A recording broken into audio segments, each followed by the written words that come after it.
Hi guys, എല്ലാവർക്കും സുഖമാണെന്ന് വിചാരിക്കുന്നു. വെൽക്കം ബാക്ക് ടു ജിനോടെ ക്ലോസ്. നമ്മൾ റിയൽമിയുടെ 16 Pro സീരീസ് റിവ്യൂ ചെയ്തിരുന്നു.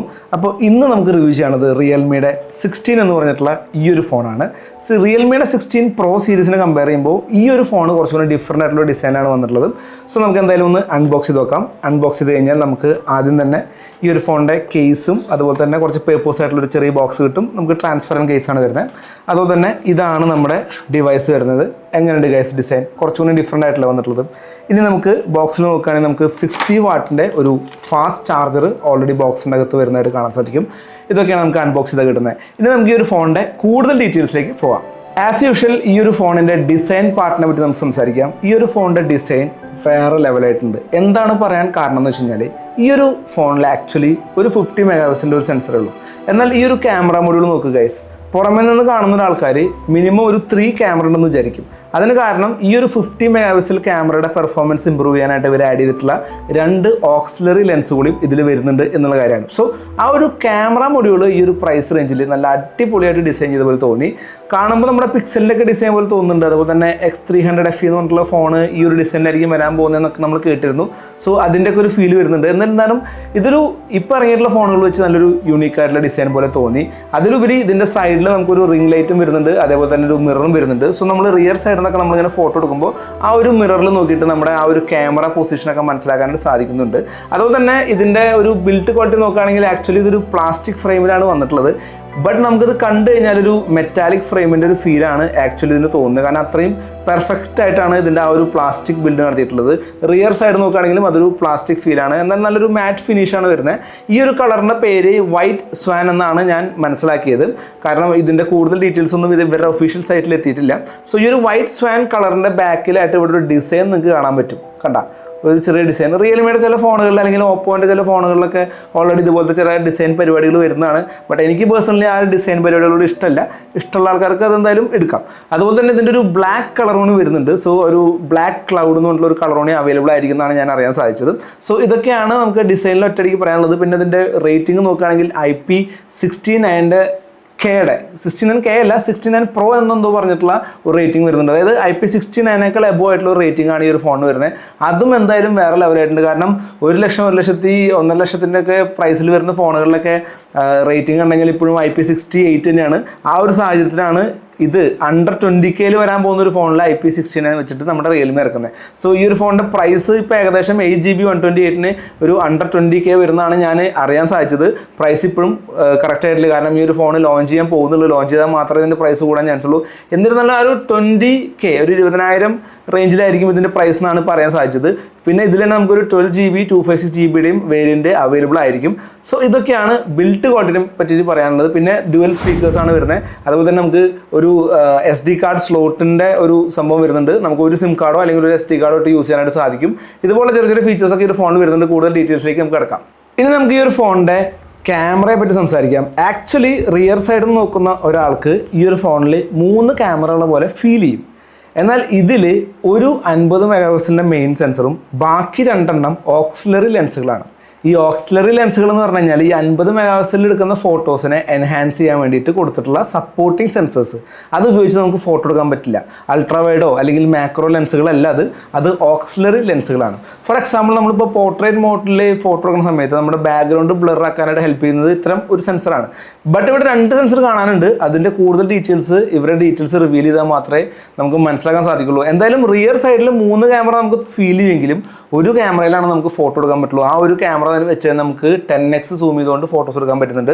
ആ ഒരു ക്യാമറ ഉപയോഗിച്ചുകൊണ്ട് തന്നെയാണ് നമ്മൾ പോർട്രേറ്റ് ഫോട്ടോസും കാര്യങ്ങളൊക്കെ എടുക്കുന്നത്. സോ ഒരു ക്യാമറ ഉള്ളതെന്നുണ്ടെങ്കിലും അവർ ആ ഒരു ക്യാമറ മൊഡ്യൂൾ ഡിസൈൻ ചെയ്തിരിക്കുന്ന രീതി വേറെ ലെവലായിട്ടുണ്ട്. അതിൻ്റെ പെർഫോമൻസ് ഒക്കെ ഉണ്ടോ വെച്ച് കഴിഞ്ഞാൽ ഞാൻ കുറച്ച് സാമ്പിൾസ് ഈ ഒരു സെക്ഷൻ കഴിഞ്ഞതിന് ശേഷം കാണിക്കാം. സോ അത്യാവശ്യം ഡീസൻ്റ് ആയിട്ടുള്ളൊരു പെർഫോമൻസ് ഉണ്ടെന്ന് തന്നെ പറയാനുള്ളൂ. നിങ്ങളൊരു ഫോട്ടോഗ്രാഫീനെ കൂടുതലായിട്ട് ഇഷ്ടപ്പെടുന്ന ഒരാളാണെങ്കിൽ നിങ്ങൾ ഡെഫിനറ്റ്ലി ഈ ഒരു ഫോണിലേക്ക് പോകാതിരിക്കുകയാണ് ബെറ്റർ. നിങ്ങൾക്ക് അത്യാവശ്യം നല്ല തരക്കേടില്ലാത്ത ഫോട്ടോസ് എടുക്കാമെന്ന് മാത്രമേ എനിക്ക് ഫീൽ ചെയ്തിട്ടുള്ളൂ. പോർട്രേറ്റ് മോഡാണെങ്കിലും റിയർ സൈഡിലെ പോർട്രേറ്റ് മോഡ്സ് എനിക്ക് അത്ര സാറ്റിസ്ഫൈങ് ആയിരുന്നില്ല. സെൽഫി ക്യാമറയിലെ ഫോട്ടോസ് പിന്നെ സാറ്റിസ്ഫൈങ് ആയിരുന്നു. എന്നാൽ കുറച്ച് എക്സ്പെരിമെൻറ്റ് ലെവലിൽ കുറച്ച് ക്യാമറ നോളജൊക്കെ ഉള്ള ആൾക്കാരാണെങ്കിൽ ഈ ഒരു ഫോൺ വെച്ചിട്ട് നല്ല ഫോട്ടോസൊക്കെ എടുക്കാനായിട്ട് സാധിക്കുന്നുണ്ട്. നമുക്ക് അപ്പർച്ചർ വാല്യൂ 1.4 പോർട്രേറ്റ് മോഡിൽ ഫോട്ടോസൊക്കെ എടുക്കാൻ പറ്റും. സോ ഇതാണ് ക്യാമറയെ പറ്റി പറയാനുള്ളത്. ഇനി ഫ്രണ്ട് ക്യാമറ നോക്കുകയാണെങ്കിൽ നമുക്ക് അവിടെ 50 മെഗാ പിക്സലിൻ്റെ ഒരു ഫ്രണ്ട് ക്യാമറയാണ് വരുന്നത്. സോ അതും അത്യാവശ്യം എനിക്ക് കുറച്ചുകൂടി ഇഷ്ടപ്പെട്ടു. ആ ഒരു sensor compare to rear sensor എനിക്ക് ആ ഒരു സെൻസറാണ് കുറച്ചുകൂടി ഇഷ്ടപ്പെട്ടത്. ബട്ട് ഫ്രണ്ട് ക്യാമറ വെച്ച് നമുക്ക് എപ്പോഴും വീഡിയോ എടുക്കാൻ പറ്റില്ല, അല്ലെങ്കിൽ ഫോട്ടോ എടുക്കാൻ പറ്റില്ല. അപ്പോൾ റിയർ ക്യാമറ കുറച്ചുകൂടി ഇമ്പ്രൂവ് ചെയ്യായിരുന്നു എന്നാണ് എൻ്റെ ഒരു സജഷൻ. ഇനി വീഡിയോനെ പറ്റി സംസാരിക്കുകയാണെങ്കിൽ നമുക്ക് HD 60 FPS video rear side എടുക്കാൻ പറ്റും. അതേപോലെ തന്നെ HD 60 FPS വീഡിയോ നമുക്ക് ഫ്രണ്ട് ക്യാമറയിൽ എടുക്കാൻ പറ്റുന്നുണ്ട്. അത് വലിയ കുഴപ്പമില്ലാത്ത ഒരു ക്വാളിറ്റി എനിക്ക് ഫീൽ ചെയ്തു. കമ്പയർ ടു ഫോട്ടോ എനിക്ക് നോക്കുമ്പോൾ വീഡിയോ കുറച്ചുകൂടി ബെറ്റർ ആണ്. നമ്മളൊരു ട്രൈപോഡൊക്കെ ഉപയോഗിച്ചെടുക്കുകയാണെങ്കിൽ അത്യാവശ്യം സ്റ്റെബിലൈസേഷനൊക്കെ കിട്ടും നമുക്ക് വീഡിയോയിൽ. അതർവൈസ് സ്റ്റെബിലൈസേഷനും കുറച്ച് മോശമാണ്. സോ വീഡിയോ ഈ പറഞ്ഞ മാതിരി നമുക്ക് അത്യാവശ്യം സ്മൂത്ത് ആയിട്ടുള്ള വീഡിയോസും കാര്യങ്ങളൊക്കെ എടുക്കാൻ പറ്റും. എന്നാലും കുറച്ചുകൂടി ബെറ്റർ ആയിട്ട് വരായിരുന്നു എന്ന് എനിക്ക് ഫീൽ ചെയ്തു. ബട്ട് നമ്മുടെ ആ ഒരു പ്രൈസ് പോയിന്റ് വെച്ച് നോക്കുമ്പോൾ ഈ ഒരു ക്യാമറ പെർഫോമൻസ് ഒക്കെ ഓക്കെ ആണെന്ന് പറയേണ്ടി വരും. അപ്പോൾ നമുക്ക് ഇതിൻ്റെ ഫോട്ടോ ആൻഡ് വീഡിയോ സാമ്പിൾസ് ഒന്ന് കണ്ടിട്ട് വരാം.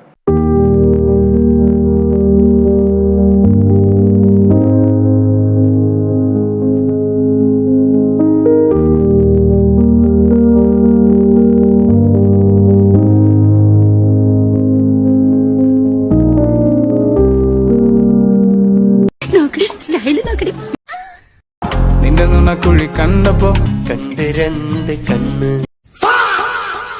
ഈ ഒരു ക്വാളിറ്റിയിലായിരിക്കും നമുക്ക് ഇതിൻ്റെ റിയർ ക്യാമറ വെച്ച് വീഡിയോ എടുക്കാൻ പറ്റുന്നതിൻ്റെ ക്വാളിറ്റി വരിക. സോ ഇവിടെ നമുക്ക് HD 60 FPS സപ്പോർട്ട് വരുന്നുണ്ട്. നമുക്കവിടെ മാക്സിമം സൂം വരുന്നത് 10x ആണ്. സോ 10x സൂം ചെയ്യുമ്പോൾ ഈ ഒരു ക്വാളിറ്റി ആയിരിക്കും നമുക്ക് കിട്ടുക. സോ ഇനി നമുക്ക് നമ്മുടെ ഫേസിൻ്റെ വീഡിയോ നോക്കി നോക്കാം. സോ ഫേസിൻ്റെ വീഡിയോ നോക്കുമ്പോൾ നമുക്ക് ഏറ്റവും വലിയ ഉപകാരം എന്ന് വെച്ചാൽ ഇതിൻ്റെ ബാക്കിൽ വെച്ചിരിക്കുന്ന ആ ഒരു ചെറിയ മിറർ നമ്മുടെ ഫേസ് കറക്റ്റ് പൊസിഷനിൽ വെച്ചുകൊണ്ട് നമുക്ക് വീഡിയോ എടുക്കാൻ സഹായിക്കുന്നുണ്ട്.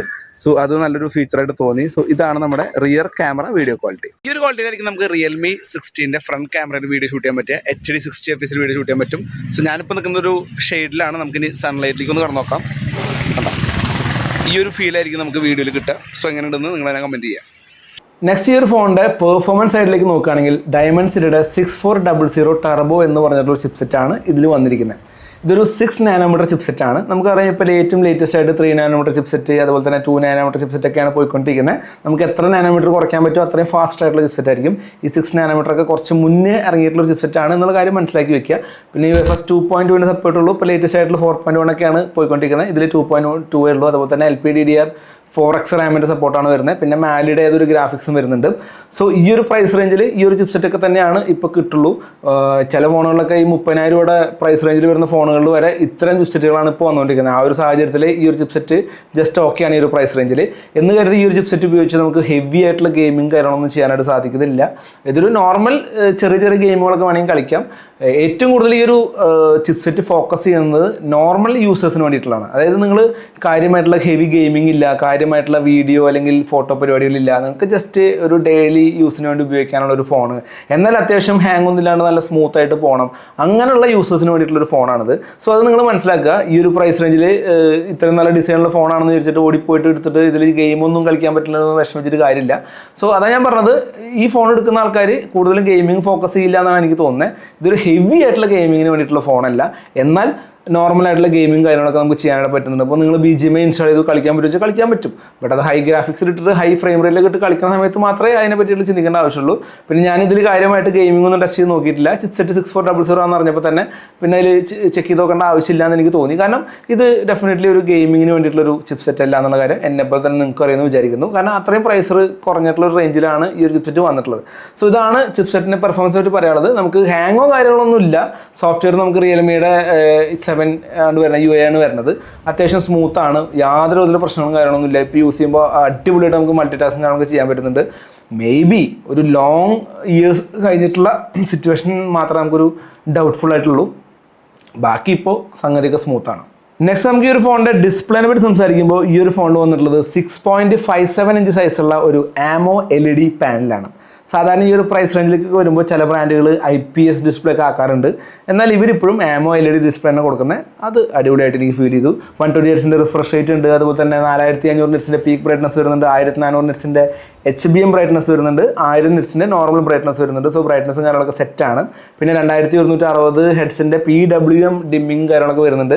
അതുപോലെ തന്നെ PPI നോക്കുകയാണെങ്കിൽ 397 PPIയുടെ സപ്പോർട്ട് നമുക്ക് ഇതിൽ വരുന്നുണ്ട്. പിന്നെ ഇതിൻ്റെ സ്ക്രീനിന് ഒരു പ്രൊട്ടക്ഷൻ അവർ പറയുന്നുണ്ട്, അത് AGC A*+ അങ്ങനെ എന്തോ പറഞ്ഞിട്ടൊരു സാധനമാണ്, ഒരു പേരാണ്. സോ അത്തരത്തിലുള്ള പ്രൊട്ടക്ഷൻ വരുന്നുണ്ട്. പ്രൊട്ടക്ഷനെ പറ്റി എനിക്ക് കൂടുതൽ ഡീറ്റെയിൽസ് അറിയില്ല, എന്നാലും കുഴപ്പമുണ്ടാവില്ല എന്നിരിക്കുന്നു. സോ ഈ ഒരു പ്രൈസ് റേഞ്ചിൽ ഡിസ്പ്ലേ സൈഡൊക്കെ നോക്കുകയാണെങ്കിൽ അത്യാവശ്യം സെറ്റാണ്. ഡിവൈസിൻ്റെ ഏറ്റവും പവർഫുൾ ആയിട്ടുള്ള സൈഡ് നമ്മൾ പറയാൻ പോകുന്ന ഈ ഒരു ഡിവൈസിൻ്റെ ബാറ്ററി. ഇപ്പോൾ BBKയുടെ അണ്ടറിൽ വരുന്ന എല്ലാ ഫോണുകളും സ്റ്റാൻഡർഡൈസ് ചെയ്തുകൊണ്ട് 7000 mAh ബാറ്ററി ഇറക്കാമെന്നുള്ളൊരു തീരുമാനത്തിലെത്തിയെന്ന് തോന്നുന്നു. കാരണം ഈ ഒരു പ്രൈസ് റേഞ്ചിലുള്ള ഫോണിൽ പോലും അവർ 7000 mAh ബാറ്ററിയാണ് കൊടുത്തിരിക്കുന്നത്. കിടിലൻ ബാറ്ററി ബാക്കപ്പാണ്, ഒന്നും പറയാനില്ല. ഈ ഒരു ഫോൺ ഞാൻ ഓപ്പൺ ചെയ്ത് ഞാൻ ഒരുപാട് നേരം യൂസ് ചെയ്തിട്ടും ഇപ്പോഴും അത്യാവശ്യം ചാർജ് ബാക്കി നിൽക്കുന്നുണ്ട്, 30% ബാക്കി നിൽക്കുന്നുണ്ട്. എനിക്ക് തോന്നുന്നു ഈ ഒരു ഫോൺ ഞാൻ ആദ്യമായിട്ട് അൺബോക്സ് ചെയ്യുന്ന സമയത്ത് ഒരു 60 സംതിങ് ഉണ്ടായിരുന്നുള്ളൂ. അതുകൊണ്ട് ഞാൻ ഒരുപാട് യൂസ് ചെയ്തു, കുറേ ഫോട്ടോസും കാര്യങ്ങളൊക്കെ എടുത്തു വന്നിട്ട് പോലും ഇപ്പോഴും 30 നമുക്ക് ബാക്കിയുണ്ട്. സോ ബാറ്ററി ബാക്കപ്പിൻ്റെ കേസിൽ വേറെ ലെവലാണ്, നിങ്ങളൊന്നും പേടിക്കേണ്ട ആവശ്യമില്ല. 7000 mAh ബാറ്ററി വരുന്നുണ്ട്. മറ്റേ സിലിക്കൺ കാർബണിൻ്റെ പരിപാടിയാണ് വരുന്നത്. വലിയ തിക്നെസ്സും കാര്യങ്ങളൊന്നും വരുന്നില്ല. വെയിറ്റ് നോക്കുകയാണെങ്കിൽ 183 ഗ്രാമൊക്കെയാണ് വെയിറ്റ് വരുന്നത്. വെയിറ്റിലും വലിയ പ്രശ്നമൊന്നുമില്ല. പിന്നെ 60 വാട്ടിൻ്റെ ഫാസ്റ്റ് ചാർജ് നമുക്ക് ബോക്സിൽ അവൈലബിൾ ആണ്. അത് അടിപൊളിയായിട്ടുണ്ട്. അത്യാവശ്യം നല്ല ഫാസ്റ്റായിട്ട് ചാർജ് ചെയ്യാനും പറ്റുന്നുണ്ട്. പിന്നെ നമ്മൾ നോക്കുകയാണെങ്കിൽ റിവേഴ്സ് ചാർജിങ് പരിപാടികളൊക്കെ അതിൽ സപ്പോർട്ട് ചെയ്യുന്നുണ്ട്. സോ ഇതൊക്കെയാണ് നമുക്ക് ബാറ്ററി സൈഡ് എന്ന് പറയാനുള്ള വിവരങ്ങൾ. ബാറ്ററി അടിപൊളിയായിട്ടുണ്ട്. സോ അവസാനമായിട്ട് ഈ ഒരു ഫോണിൻ്റെ നെഗറ്റീവ്സും പോസിറ്റീവ്സും എന്തൊക്കെയാണെന്ന് വെച്ച് കഴിഞ്ഞാൽ, ഈ ഒരു ഫോണിൻ്റെ പോസിറ്റീവ്സിനെ ഞാൻ ആദ്യം പറയാം. ഈ ഒരു ഫോണിൽ 7000 mAh ബാറ്ററി വരുന്നുണ്ട്. Huge battery ബാക്കപ്പാണ്.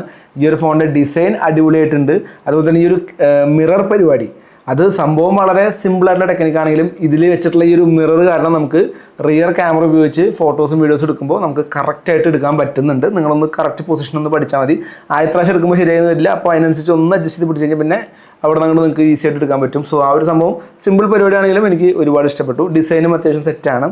പിന്നെ എന്താ പറയുക, സ്ക്രീനും ഡിസ്പ്ലേയും വലിയ കുഴപ്പമൊന്നുമില്ല. ഇതൊക്കെയാണ് ഇതിൻ്റെ പോസിറ്റീവ് സൈഡ്സ് പറയാനുള്ളത്.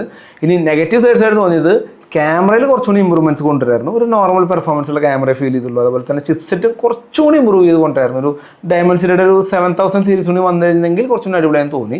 സോ ഡെഫിനറ്റ്ലി ഈ ഒരു 20 റേഞ്ചിൽ നിങ്ങൾക്ക് ചില ഫോണുകളൊക്കെ ഓൺലൈനിൽ കിട്ടാൻ സാധ്യതകളുണ്ട്. അപ്പോൾ നിങ്ങളൊന്ന് ജസ്റ്റ് ചെക്ക് ചെയ്തതിന് ശേഷം മാത്രം എടുക്കുക. ബട്ട് ഈ ഒരു ഫോണ് വെച്ച് നോക്കുമ്പോൾ, ഈ ഒരു ഫോണിനെ പറ്റി പറയുമ്പോൾ, ഈ ഒരു ഫോണിൻ്റെ ഡിസൈൻ ഇഷ്ടപ്പെട്ടു, ഈ ഒരു ഫോണിൻ്റെ ബാറ്ററി ബാക്കപ്പ് ഇഷ്ടപ്പെട്ടു, ഈ ഒരു ഫോണിൻ്റെ ഡിസ്പ്ലേ ഇഷ്ടപ്പെട്ടു എന്നൊക്കെ ഉള്ളവരാണെങ്കിൽ ഈ ഒരു ഫോൺ ഡെഫിനറ്റ്ലി നിങ്ങൾക്ക് പർച്ചേസ് ചെയ്യാവുന്നതാണ്. പിന്നെ ഈ ഒരു ഫോൺ നമ്മൾ റിവ്യൂ ചെയ്തെടുത്തുള്ളത് നമ്മുടെ ജപ്പാൻ സ്ക്വയറിൽ നിന്നാണ്. സോ ഈ ഒരു Realme 60 നിങ്ങൾക്ക് പർച്ചേസ് ചെയ്യണമെന്നുണ്ടെങ്കിൽ നിങ്ങൾക്ക് ഡെഫിനറ്റ്ലി ജപ്പാൻ സ്ക്വയറിനെ കോൺടാക്ട് ചെയ്യാം. അവരുടെ കോൺടാക്ട് നമ്പർ ഞാൻ താഴെ കൊടുക്കാം. ഇതുപോലുള്ള അടിപൊളി വീഡിയോസിന് വേണ്ടിയിട്ട് നമ്മുടെ ചാനൽ മറക്കാതെ ഫോളോ ചെയ്യുക. നിങ്ങൾ ഫോളോ ചെയ്താൽ മാത്രമാണ് നമുക്ക് സപ്പോർട്ട് കിട്ടുള്ളൂ. എന്നാൽ മാത്രമാണ് നമുക്ക് കൂടുതൽ ഡിവൈസുകൾ കൊണ്ടുവരാനും കൂടുതൽ റിവ്യൂസൊക്കെ ഇതുപോലെ ജെനുവനായിട്ട് പറയാൻ പറ്റുള്ളൂ. അല്ലെങ്കിൽ നമ്മൾ എന്ത് ചെയ്യേണ്ടി വരും, നമുക്ക് ഉള്ള കാര്യങ്ങളൊന്നും പറയാണ്ട് നമ്മൾ പോകേണ്ടി. സബ്സ്ക്രൈബേഴ്സ് കുറവാണെങ്കിൽ നമുക്ക് അതിനനുസരിച്ച് സംസാരിക്കാൻ പറ്റുള്ളൂ. അതുകൊണ്ട് നിങ്ങൾ എത്രയും പെട്ടെന്ന് സബ്സ്ക്രൈബേഴ്സ് കൂട്ടി നമുക്ക് വലിയൊരു ഹ്യൂജ് സബ്സ്ക്രൈബേഴ്സ് കൗണ്ട് ഉണ്ടാക്കി തന്നു കഴിഞ്ഞാൽ നമുക്ക് ഇതുപോലെ ജെന്യുവനായിട്ടുള്ള കുറേ റിവ്യൂസ് കൊണ്ടുവരാൻ പറ്റും. കുറേ ഫോൺ നമുക്ക് കൊണ്ടുവരാൻ പറ്റും, കുറേ ഡിവൈസുകൾ കൊണ്ടുവരാൻ പറ്റും. സോ അങ്ങനെ ആയിത്തീരട്ടെന്ന് ഞാൻ വിചാരിക്കുകയാണ്. അപ്പോൾ എന്തായാലും നമ്മുടെ ചാനൽ മറക്കാതെ ഫോളോ ചെയ്തോളൂ. അതുപോലെ അടുത്തൊരു ഇൻഫോർമേറ്റീവ് ആയിട്ടുള്ള വീഡിയോ കാണാനായിരിക്കും. ബൈ. Jino tech vlogs.